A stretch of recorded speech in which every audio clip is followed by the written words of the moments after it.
Yeah, so I've been walking out here, and you know, the fence line for the Tule Elk Reserve runs along from the road, goes east and west, and we're on the western portion. And for years, the fence line has run along down into this, over this ridge into the gully there, and it's really thick with coyote brush back in this direction. And then more recently, you know, I don't know how many years it's been now, if it's been even just over a year, I came out here and they had these big posts and this new fence going this direction and around. So they actually gave the Tule elk a few more acres of coastal prairie, although it's degraded cow pasture that needs to be recovered as coastal prairie, hopefully in time. But look at this. This was just left behind. And they do it, you could see other areas where it's been left behind, and it goes right through the heart of this coastal prairie area here, this coyote brush area here. I did call the Park Service and spoke to the outreach coordinator, who said that the new fence had been put up within the last 5 years. She was actually unaware that the old fence was still up. The rust, the dilapidation, the amount of brush growing through the fence all give you clues of how long it's been in this state. Here's what the new fence looks like up close by contrast. And if you're arguing in defense of the Park Service in your minds, go ahead and tell me exactly how long is it okay to leave an old fence up and unattended in a national park? I guess they were too busy working on the ranchers' fences on our tax dollars. So just leave this behind. What about the owls that come out here? I mean, we have burrowing owls out here. You know, we have great horned owls. I mean, what about a young owl learning to fly? There's areas out here that they'll nest, and then it comes up here, and this is just ridiculous. This is a disgrace to leave this here. Look at that hanging. Yeah. Definitely watch your legs out here, because you'll find that stuff on the ground too. To help you get your bearings, what's happening right now is we are walking away from the old elk fence and the elk reserve that has much better vegetation in it, and are now walking through what was previously ranch land but is now officially elk reserve territory, except that there's a fence blocking access to it. And on the left you can see the new fence that runs parallel with Pierce Point Road rather than the old one that runs perpendicular.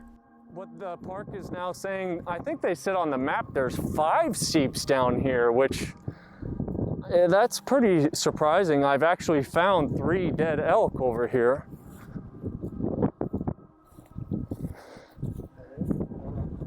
Yeah. So the other day there were like, I think 5 males on the inside of the reserve, and 2 lonely bulls had gotten on the other side of the reserve out in the cow pasture land where they've sprayed liquefied manure all over the ground. And those 2 bulls, they're so depressed out there. I got photographs of one just sitting out in the middle of that liquefied manure stuff, just sitting there like, what do I do now? It's rutting season. So then you'll come over here, and I guarantee you we'll see Tule elk on the inside of the reserve and then some on the outside that have made it. And those ones that have gone into the cow pastures are like, now we want back in because this is horrible out here. It's sad. Unfortunately, the issue of abandoned fencing is not limited to the Tule elk border fence. I was hiking deep in the elk reserve one day when I came across this old study plot. So here's a location of one of the old study sites. You can see that it's very carefully looked after and maintained. The posts are completely rusted. This is falling over. If it was meant to determine how the vegetation acts excluded from wildlife, well, this is not excluding wildlife, but it is providing a trap to ensnare them. I mean, when's the last time someone came out here and looked at this at all? Anyway, back to the elk fence, and a reminder of what we're out there in the first place for. To see with our own eyes what all of these adequate water sources that the Park Service is promoting to the public really look like. The fact that they say this is adequate water is kind of surprising to me. You know the routine by now if you've been watching the series. We go searching for these water sources and then find some ridiculous trickle of water or a mud hole or something like that. I guess it's not one of their streams. Look at the flowing water.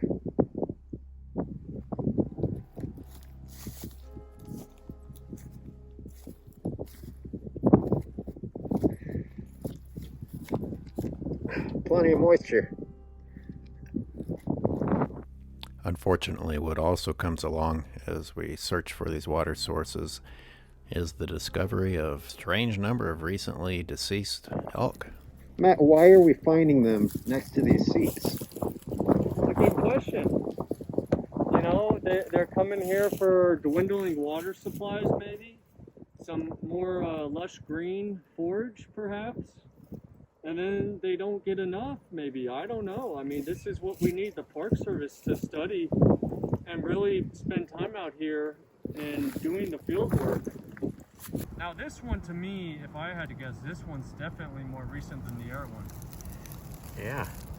Actually, ravens were flying overhead when I discovered this one, but you know, it wasn't as new as the ones at the pond or McClure's Beach or along the fence line. But it was, this isn't really old.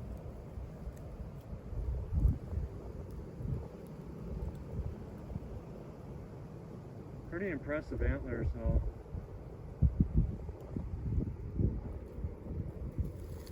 Yeah, glad to see such big, impressive males here like this. Just since July, Matt has found the remains of 18 elk. Not scattered bone fragments or really old bones, but all semi-recently deceased individuals. And you can see there's still meat. Yeah. I mean, this is not an ancient remains. I've come across elk remains where all you see is like bleached white bone. Yeah. Right? And it looks like it's been in the sun for years or 2 years. You know, at least. And this guy hasn't been here for ages. Well, why don't they want to know?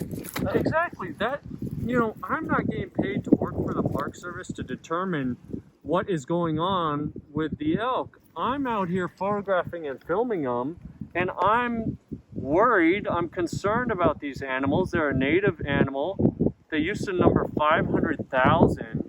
And now they're down to like 5,500, and we think it's a success story. Well, it's a success story that they didn't go extinct, but now we have a heck of a lot more work to do. We need to restore animals like this to their native habitats and get rid of the excess cattle that we have all across the state. We have over 5,125,000 cattle in California alone.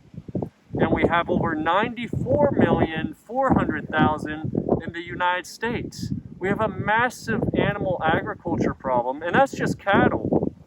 And when you think about that, you think about 5,000, 5,700. The debate, I don't know how much they're monitoring them. The park clearly isn't monitoring these guys because when that drought hit, they lost 250 animals right under their nose, and it just kills you. Unfortunately, that would not be the last elk of the day. So this big male, this is a big guy here. And you could see, you know, the weight of these antlers. That's just massive antlers there. And it's really sad because you look at them, you know, it's like you just bedded down. And I don't know, the park says they have adequate water, but they suffer malnutrition and they clearly lack some decent forage, you know. It's just sad to, you think about how big this male was. Those are massive antlers. Those are some of the most impressive antlers I've ever seen. What a loss. Yeah. And you could just see how it was here, right?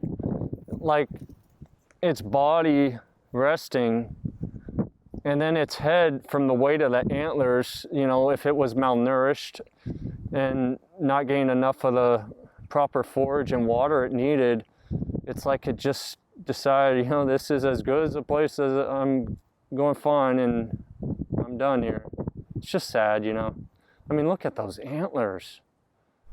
So what I've also been finding elsewhere in the park is things like this, where you have these big bunch grasses and stuff going deep into the ground, and they present a little bit of shade. Yeah. And the elk will be up in this stuff seeking shade when it's, and we have another heat wave this weekend, which I'm really worried about. With this little bit of water left here, I mean, those elk are going to say, okay, there's not much here, I'm going to go over there, that little pond site, which had a few buckets worth. So they got to get through this heat wave again. Yet another obstacle to survival. I can see the barbed wire still.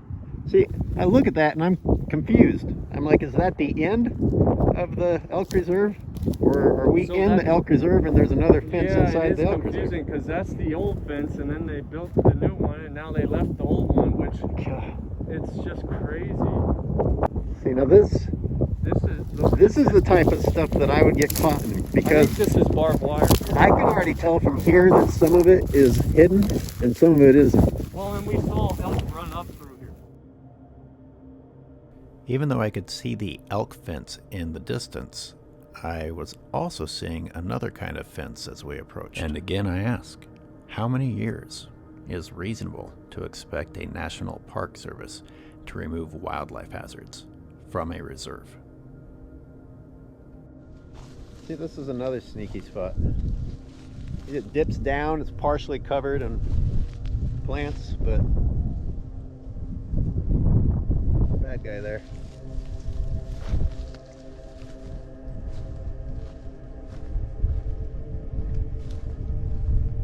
Wait, now I'm really confused. This is yet another branch of a fence that isn't supposed to be here. This isn't even this has nothing to do with elk. This is just an old ranching fence. Yeah.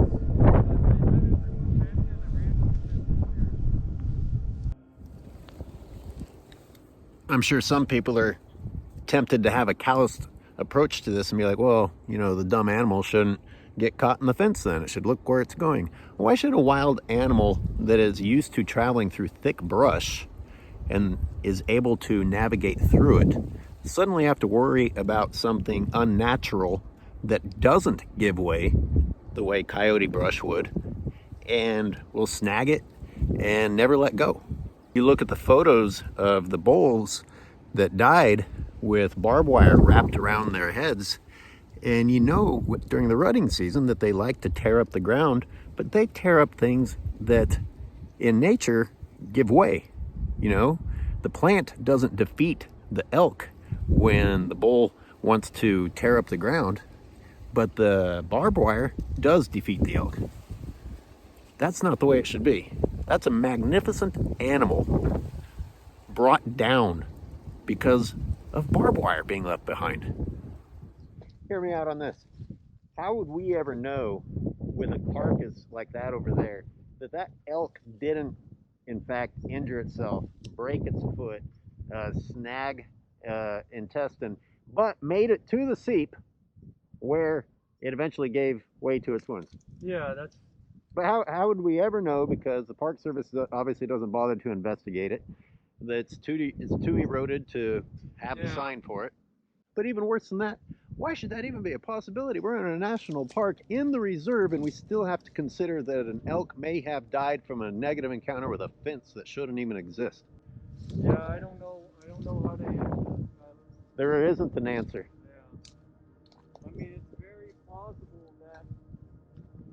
Look at this shit. Especially think of it. Come on. A good example is to think of a young elk that is walking through here, and it's a newborn, you know, first year.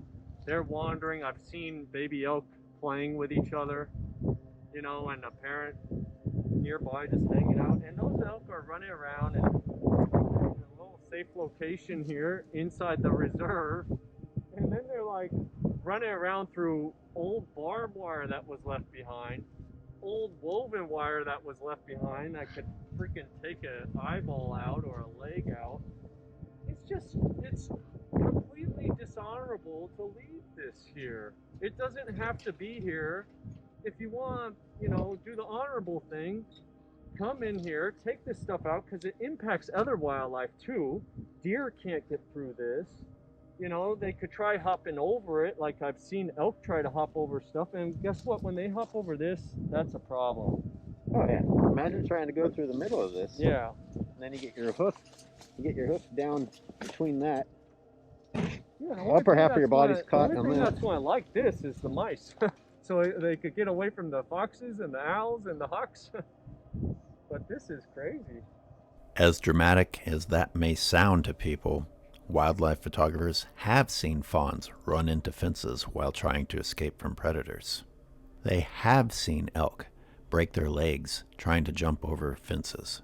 They have seen elk break their necks when tripping over fences.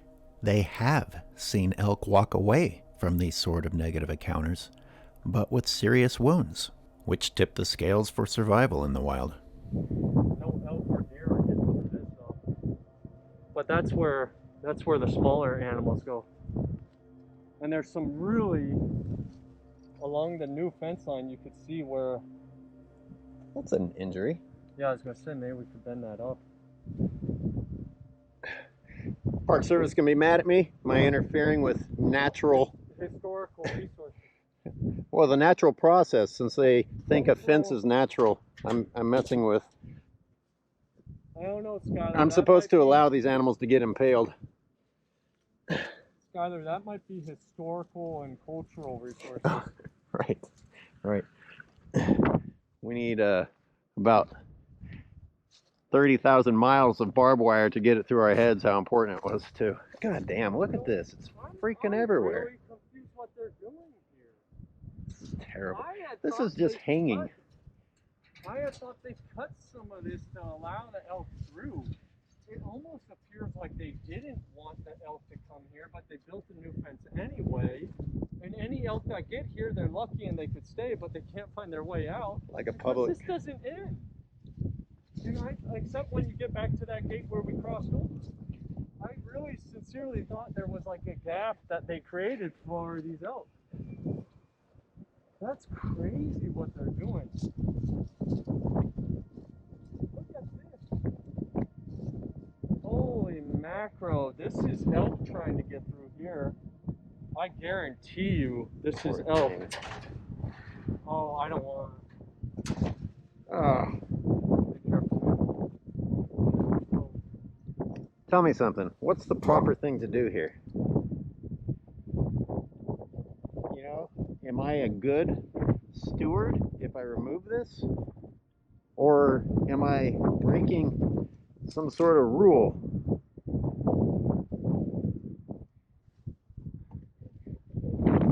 Those are the messed up questions you have to ask yourself when a park is being managed in this bizarre manner.